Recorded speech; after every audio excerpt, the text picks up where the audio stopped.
श्री राधे श्याम, जय जय श्री राधे श्याम।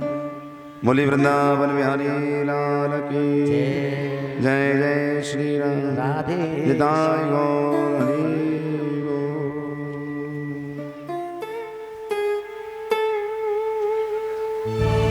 महाराज आगे की कथा वर्णन करते हैं, ध्यान से श्रवण करना।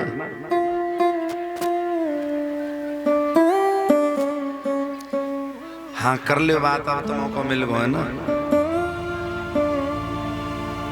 तुम लास्ट के दिन में क्यों बात करते हो हैं? कहाँ चेक करो, बनुआ कहाँ? जोर से बोलो राधे राधे। तो महाराज आगे कुछ और तुलसी माता से आपके नियम बताएं, और कुछ नियम भगवान वेद व्यास जी बता रहे हैं। गायत्री जो जप करते हैं हम,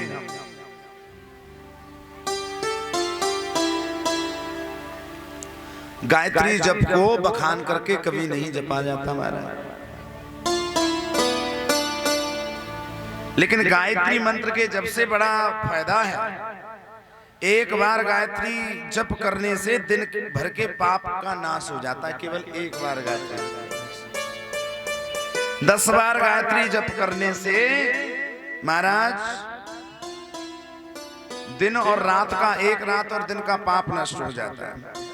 गायत्री का 100 बार जप करने से महीने भर के संचित पापों का नष्ट विनाश हो जाता है। 1000 बार जप करने से वर्ष भर के संचित पापों का नाश हो जाता है महाराज। और नियम बता रहे, ब्राह्मण को गायत्री उपासना करनी चाहिए। जो ब्राह्मण गायत्री उपासना नहीं करता वो महाराज ब्राह्मण नहीं कहलाने योग्य। और महाराज जो व्यक्ति सुबह और शाम की संध्या नहीं करता, संध्या नहीं करता, वो भी मतलब पाप का भागी होता है महाराज। संध्या नहीं करता पाप का भागी होता है। इस प्रकार बहुत से पाप बताए महाराज। जो विष्णु मंत्र से विहीन है, जो वैष्णव, वो महाराज त्रिकाल संध्या से रहित है। अर्थात जो एकादशी नहीं करता, जो एकादशी व्रत नहीं करता, वह विषहीन सर्प की भांति निस्तेज हो जाता है महाराज। जो ब्राह्मण कन्या का विक्रय करता है, भगवान का नाम बेचता है, ध्यान देना बहुत बड़ी बात है महाराज।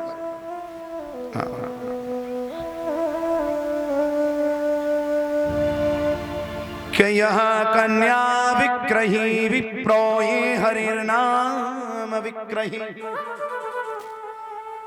यो विप्रो वीरान भोजी ऋतुस्नानान भोजक। जो ब्राह्मण कन्या का क्रय विक्रय करता है, भगवान का नाम बेचता है, या भगवान के नाम का सहारा लेकर पेट पालन करता है। अब भगवान कोई नाम रहेगा बहुत, उनको तो पेट पालन करने को।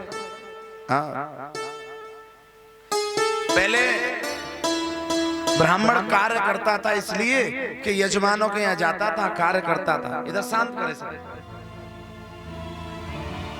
पहले कार्य करता था तो मतलब क्षत्रियों के यहाँ भाई पुण्य कर्म करते थे, हवन यज्ञ कराते थे।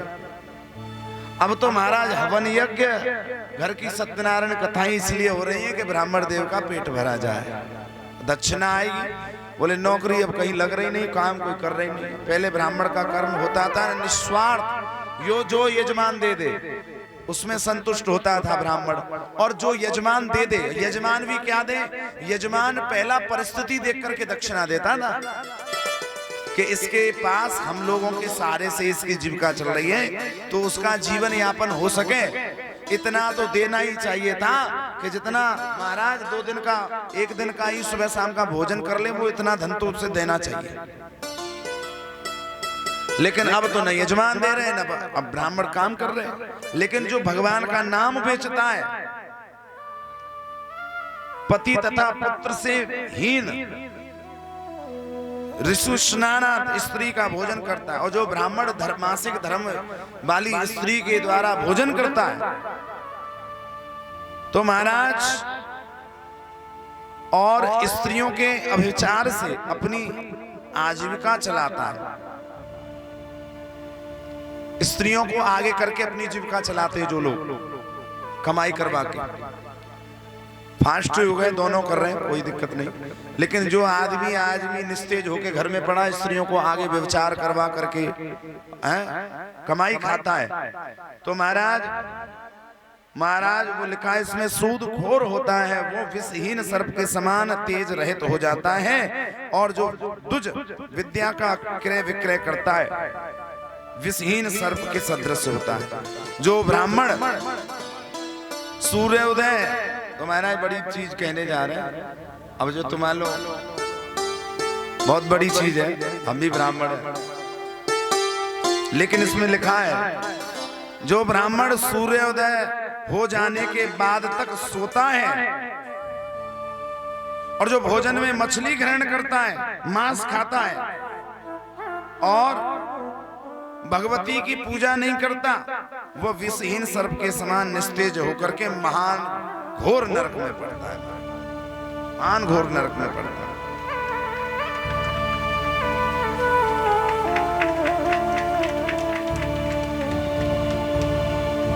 और इसमें बहुत सारे नियम बताए महाराज, बहुत नियम बताए हैं।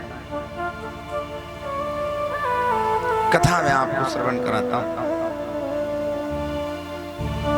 मां भगवती की कथा भगवान वेदव्यास आगे श्रवण कराने लगे तो उसमें बताया है महाराज,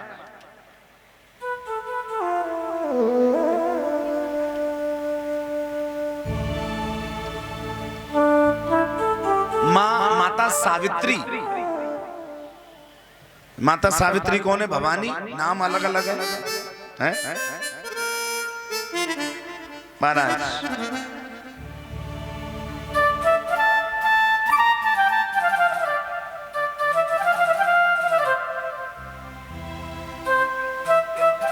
एक राजा हुए महाराज अश्वपति ने, अश्वपति नाम के महाराज, उसने विधिवत पूजा की, उपासना की। उन्हीं के यहाँ उन्होंने कन्या मांगी तो मां भगवती सावित्री नाम से उनके यहाँ प्रकट हुई महाराज। और सावित्री ने एक सत्यभान नामक व्यक्ति के साथ विवाह किया। सुना है कि नहीं? सत्यभान, लेकिन उस सत्यभान की आयु बड़ी कम थी, मना करने पर भी वो विवाह हुआ। लेकिन कुछ समय बाद सावित्री का जो पति था महाराज, उसका स्वर्गवास हो जाता है, यमराज प्राण ले जाते हैं उसके। ये बता रहे भगवान वेदव्यास जी कि ऐसी भवानी का रूप लेकर धरती पर सावित्रियां हुई, सती सावित्री। महाराज यमराज प्राण लेके जा रहा था ना, तो सावित्री पीछे पीछे चल दी थी। हाँ,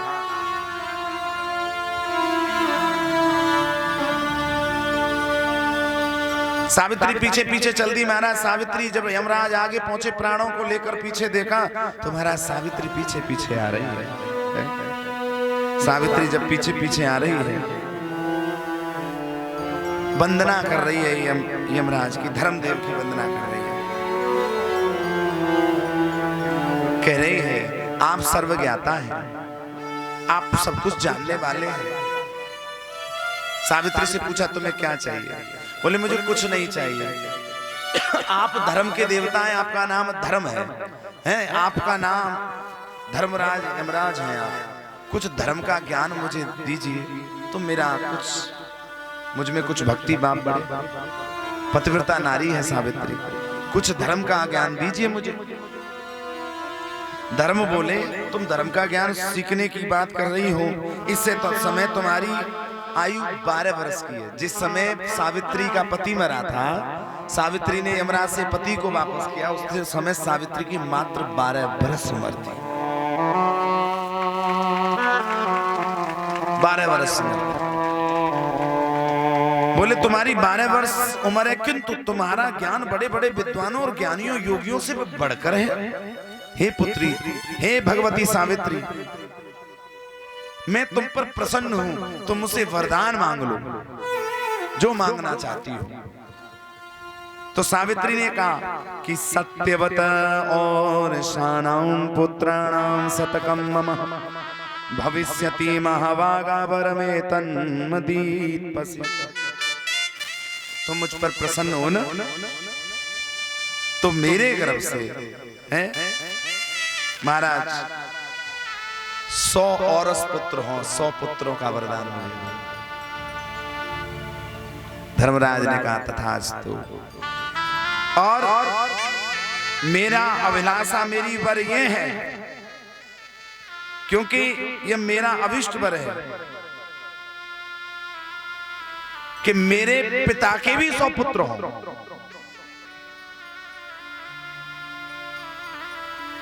ये होती हैं बेटियां, अपनी उस पिता की बात कर रही है जिसने जन्म दिया। मेरे पिता के भी 100 पुत्र हों, वह अर्थात मेरे जो ससुर हैं सत्यवान के माता पिता, वो नेत्रहीन है। हे धर्मदेव, उनके नेत्र ज्योति उन्हें मिल जाए और उन्हें राज्य भी प्राप्त हो जाए, क्योंकि सत्यवान बड़ा गरीब था, लकड़ियां काट करके जीवन पापन करता था। ये मेरा वर है भगवान प्रभु। और महाराज अंत में 1 लाख वर्ष बीतने पर कि अंते सत्या सार्थम यस्यामि हरिमंदरम समतीते लक्ष वर्षे देहिनम ते में जगत प्रभो। और अंत में ये सारा सुख भोगकर 1 लाख वर्ष बीतने के पश्चात मैं अपने पति सत्यवान के साथ भगवान के धाम जाऊंगा। धर्मदेव की बुद्धि चक्कर में पड़ गई। पहले तो कह रहे वरदान मांगो, बोले मेरे पिता के 100 पुत्र हों, मेरे गर्भ से भी 100 पुत्र हों, ससुर को सास ससुर की नेत्र ज्योति आ जाए, मेरे सास ससुरों को राज्य मिल जाए, और महाराज 1 लाख वर्ष तक मैं अपने पति के साथ राज सही से जीऊं। फिर भी यमराज ने ये बात ध्यान में नहीं दी, तथास्तु कह दिया। कहा तुम्हारे सारे मनोरथ पूरे हों, तुम्हारे सारे इच्छाएं पूर्ण हों।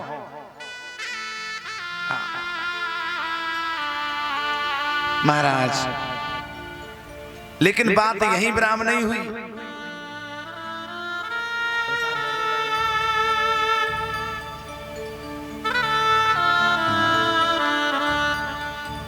बहुत बहुत अभिनंदन, आप आए इतनी रात में, लेकिन क्या करे कथा आगे बढ़ गई, क्षमा चाहते हैं क्योंकि थोड़ी लेट भी आया। खाटू श्याम गए ना तो उधर से लेट, सब काम लेट हुआ। और फिर कथा 2 दिन की है तो 2 दिन कल भी अधिक कथा होगी, क्योंकि कथा बहुत है, समय कम पड़ जाता है। ठीक है, तो क्या मांगा महाराज?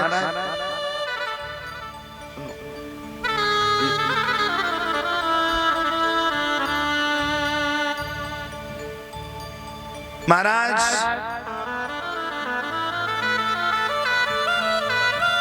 इस प्रकार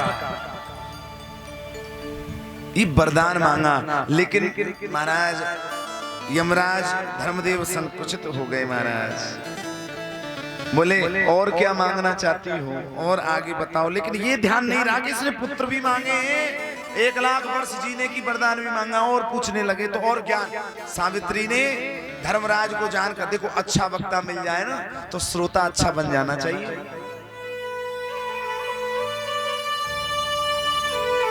उन्होंने सोचा अगर मैंने ये वरदान तो मांग लिया, 1 लाख वर्ष मैं अपने पति के साथ रहूं, पुत्र हों, और ये मुझे वरदान देंगे भी, लेकिन मौका मिला है, वक्ता अच्छा है तो श्रोता बन जाऊं, कुछ पूछ लूं। 1 लाख वर्ष जिएंगे तो कुछ तो जीवन में यापन आ जाए, है तो पूछ ले कुछ। तो पूछने लगी है, प्रभु ये बताओ हमें क्या करना चाहिए इस मानव को। तो यमराज कहते हैं जो हे सावित्री कि सततम श्री हरेर्नामं भारते यो जपे नरः सा एव चिरजीवी स ततो मृत्यु पालयते। जो मनुष्य इस भारत वर्ष में, भारत देश में नित्य निरंतर श्री हरि का नाम का जप करता है वो दीर्घ जीवी होता है और मृत्यु से सदा दूर रहता है। हे सावित्री तू धन्य है, तुमने ऐसे प्रश्न पूछे हैं।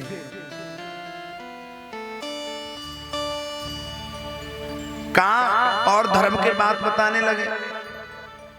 जो मनुष्य कार्तिक महीने में भगवान श्री हरि का तुलसी अर्पण करके पूजन करता है योगेश्वर का, वो जितेंद्रिय हो जाता है। जो व्यक्ति प्रतिदिन गंगा में स्नान करता है वह सूर्य की भांति पृथ्वी लोक पर पवित्र माना जाता है, जो गंगा में स्नान करता है। मनुष्य, जो मनुष्य वैशाख महीने में ब्राह्मण को सत्तू का दान करता है, कुछ लक्षण बताने लगे ना धर्म के कि हमें गृहस्थ में ऐसा कार्य करना चाहिए, वो शिवलोक में जाकर के विराजमान हो जाता है। जो व्यक्ति है सावित्री भारतवर्ष में मनुष्य कृष्ण जन्माष्टमी व्रत करता है वो अपने 100 जन्मों में किए हुए पापों से छूट जाता है, इसमें कोई संदेह नहीं है।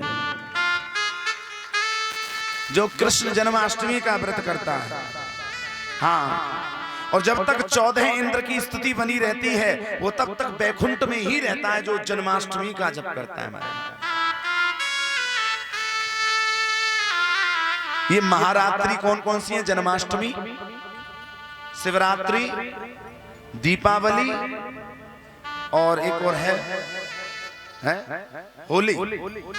होली में भी रात को ही दहन होता है, शिवरात्रि में भी रात को ही पूजन होता है, दीपावली में भी रात को ही पूजन होता है, जन्माष्टमी में भी रात को ही पूजन होता है। ये महारात्रि है।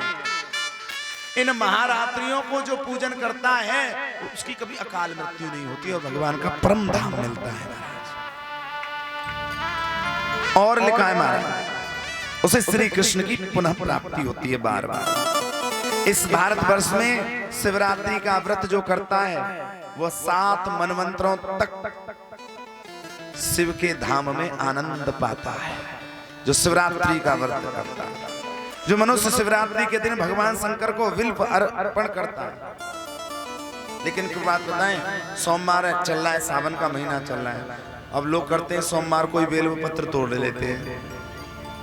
कभी सोमवार को बिल्व पत्र नहीं तोड़ना चाहिए। शिवरात्रि को कभी बिल्व पत्र न तोड़े, एक दिन पहले तोड़ के रख ले, क्योंकि बिल्व पत्र भी बासा नहीं माना जाता। और बिल्व पत्र जिस तरह से चिकना होता है, एक तरफ खुदरा, उसे उल्टा ऐसे करके चढ़ाया जाता है। शिव और बेलपत्र में इतनी डंडी लगी होती है, उसे हल्की सी तोड़ करके चढ़ाया जाता है, मनोकामना पूर्ण होती है, श्रेष्ठ योनि प्राप्त करता है जो महाराज बिलपत्र अर्पण करता है। महाराज और आगे बताएं, जो मनुष्य श्री राम नवमी का व्रत करता है वो विष्णु के धाम में 7 मनवंतर तक आनंद पाता है। भगवान उसे जन्म लेने की इच्छा ही जरूरत ही नहीं पड़ती महाराज। जो भारतवर्ष में कार्तिक पूर्णिमा को सैकड़ों गोपों तथा गोपियों का वो साथ लेकर रास मंडल में संबंधी उत्सव मनाकर शिला पर जो प्रतिमा 16 प्रकार के पूजनों से पूजन करता है भगवान श्री कृष्ण का, वो भी भगवान का धाम पाता है। जो व्यक्ति शुक्ल अथवा कृष्ण पक्ष की एकादशी व्रत करता है वो ब्रह्मा के आयु पर्यंत वैकुंठ में आनंद भोगता है महाराज। हाँ, और वो भगवान को प्राप्त हो जाता है। जो मनुष्य भाद्र मास के शुक्ल पक्ष की द्वादशी तिथि को इंद्र की पूजा करता है वो 60,000 वर्षों तक इंद्रलोक में रहता है महाराज। यानी एकादशी का व्रत तो बहुत अनिवार्य है महाराज। एकादशी का व्रत करो महाराज। हाँ, अगर एकादशी का व्रत नहीं करते हैं, क्योंकि एकादशी का व्रत सभी व्रतों में उत्तम माना गया है महाराज, एकादशी का व्रत करना चाहिए महाराज।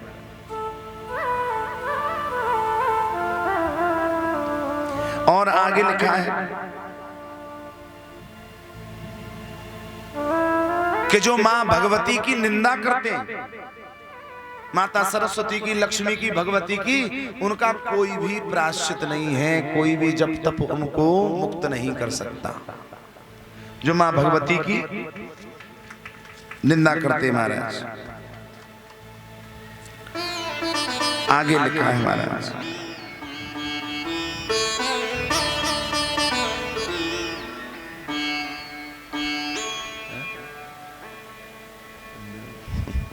समय है ना, कथा समापन कर दें हैं?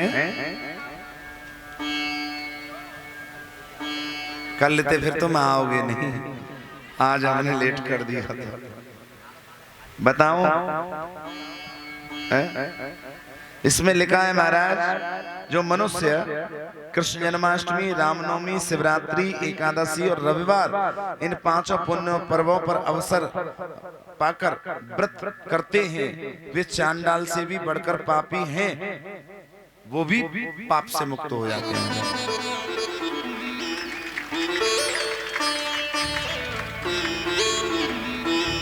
और जन्माष्टमी, रामनवमी, शिवरात्रि, फिर से सुनना, इनको जो इनका व्रत का पारण नहीं करते, यानी पालन नहीं करते और नहीं मानते, उन्हें महाब्रह्म हत्या लगती है। जो जन्माष्टमी को नहीं मानते, रामनवमी को नहीं मानते, और महाराज भगवान सूर्य के रविवार को नहीं मानते, एकादशी को नहीं मानते, शिवरात्रि को नहीं मानते। जो मनुष्य अपने गुरु, माता पिता, साध्वी, भार्या, पुत्र, आनंदनीय और महाराज पुत्र का भरण पोषण नहीं करता, ध्यान से सुनना, वो उसको भी ब्रह्म हत्या लगती है। जो अपनी औलाद को भी पालने में सक्षम नहीं है, अपने माँ बाप को पालता नहीं है, जो सेवा नहीं करता, जिसका विवाह न हुआ हो, जिसने पुत्र न देखा हो, अर्थात पुत्रवान न हो, तथा जो भगवान श्री हरि के भक्ति से विमुख हो, उसको भी ब्रह्म हत्या लगती है। और लिखा है, जो ब्राह्मण शूद्र के यहाँ यज्ञ करता है तथा उसका अन्न खाता है। शूद्र कौन है पहले तो ये जान लेना, कोई अपनी जाति से मत जोड़ना, हम छोटी जाति के। शूद्र वो है जो मांस खाता है, शूद्र वो है जिसका तमोगुणी व्यवहार है, चाहे वो ब्राह्मण के कुल में हो चाहे काई में। शूद्र वो है जिसके घर गलत आचरण है, पवित्रता नहीं है। शूद्र वो है बार बार शिक्षा प्राप्त करने पर भी शिक्षित न हो, जिसमें विवेक न हो, जो धार्मिक स्थलों का सम्मान न करता हो, साधु संतों का सम्मान न करता, वो शूद्र है। ऐसे के घर अन्न खाना भी पाप, उसे गौ हत्या का पाप लगता है। जो ब्राह्मण ऐसे के घर अन्न खाता है। और सुनो महाराज, जो व्यक्ति गीले पैर भोजन करता है, गीले पैर भोजन करते हैं ना, बहुत से पैरों को पोंछ कर सुखा कर गीले पैर भोजन करता है, गीले पैर सोता है और सूर्योदय के समय भोजन करता है, सूर्य निकल रहा हो और उस समय भोजन करने बैठ जाए, है उसे अवश्य ही गौ हत्या का पाप लगता है, इसमें कुछ भी संशय नहीं है। और महाराज, जो त्रिकाल संध्या से विहीन है, वो भी गौ हत्या का पापी है। जो मनुष्य प्राणियों, देवमूर्ति, अग्नि, जल, नैवेद्य, पुष्प तथा अन्नों को लांघता है, खांद जाता है पैरों से, देवमूर्ति को, अग्नि को, जल को, नैवेद्य, पुष्प, अन्न को जो लांघता है, वो निश्चित रूप से गौ हत्या का पापी होता है। जो सर्वथा ये कहता है मेरे पास कुछ नहीं है, मेरे पास कुछ नहीं है, मेरे पास कुछ नहीं है, ऐसा जो सदा कहता है, झूठ बोलता है, क्योंकि सब कुछ तो है, हाथ पैर है, मन है, बुद्धि है, कर्म करने के लिए दिया है, धन भी है, किसी के अकाउंट में 1000 रुपए, जेब में 100 रुपए है, तो फिर कुछ ना है, कुछ ना है, ऐसा लिखा है।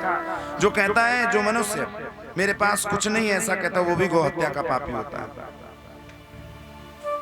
जो देव प्रतिमा को, गुरु को और ब्राह्मण को देख करके प्रणाम नहीं करता, साधु को, संत को, ब्राह्मण को, देवताओं को देखकर जो प्रणाम नहीं करता, उसे भी गौ हत्या का पाप लगता है। और जो ब्राह्मण, ऐसा ही नहीं है ब्राह्मण करने उसको तो पाप लग रहा है, ब्राह्मण को नहीं प्रणाम किया, लेकिन ब्राह्मण को प्रणाम किसी ने कर दिया और ब्राह्मण ने अनदेखा कर दिया, तो सब लाइन में लग रहे हैं, चिंता मत करो। जो ब्राह्मण प्रणाम करने वाले को क्रोध बस आशीर्वाद नहीं देता,